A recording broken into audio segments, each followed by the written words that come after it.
Hi అండి. ఒక sister అయితే హ్యాండ్ కటింగ్ రౌండ్ రావట్లేదు అక్క, పైన కొంచెం చూపించండి క్లియర్ గా అంటున్నారు. ఆది బ్లౌజ్ తో చూపించమన్నారు కదా. ముందు మీ దగ్గర ఉన్న కొలత బ్లౌజ్ తీసుకోండి. ఒక హాఫ్ ఇంచ్ మాత్రం ముందు కింద సైడ్ స్ట్రైట్ లైన్ వేసిన తర్వాత హ్యాండ్ పొడవు ఎంత ఉందో దానికన్నా ఒక హాఫ్ ఇంచు ఎక్స్ట్రా పైనకి మార్క్ చేసి స్ట్రైట్ లైన్ వేసేయండి. కింద హాఫ్ ఇంచు పైన హాఫ్ ఇంచు.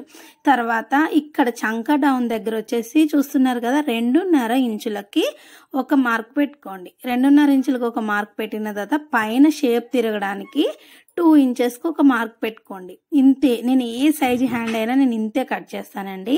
ఇప్పుడు దీన్ని ఇక్కడ కొంచెం రౌండ్ షేప్ తీయండి, చక్కగా తిరిగిపోతుంది రౌండ్. దీన్ని తీసుకెళ్ళి ఈ 2.5లో కలిపేసేయండి. మీకు షేప్ ఎంత పర్ఫెక్ట్ వస్తుందో ఒక్కసారి ట్రై చేయండి. ఇలాగా చాలా ఈజీగా ఉంటుందండి. ఏ సైజు బ్లౌజ్కైనా ఇంతే కట్ చేస్తాను నేను. చాలా సింపుల్గా వస్తుంది. మీకు చూస్తున్నారు కదా షేప్